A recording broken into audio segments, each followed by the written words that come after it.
Kimdir sog' edi, darrov kasal bo'ldi. Kecha puli bor edi, bugun yo'q. Kecha farzandi bor edi, bugun vafot etdi.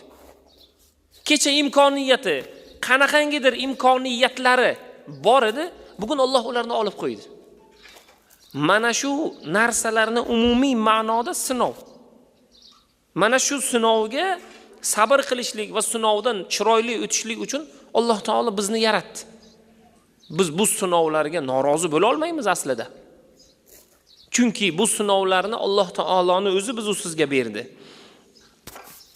Va bu sinovlar, ya'ni insonni bo'yi kalta bo'lishligi, bir ko'zi ko'r bo'lishligi, qulog'i eshitmasligi, qaysidir kasallikka chalingan bo'lishligi umumiy sinov.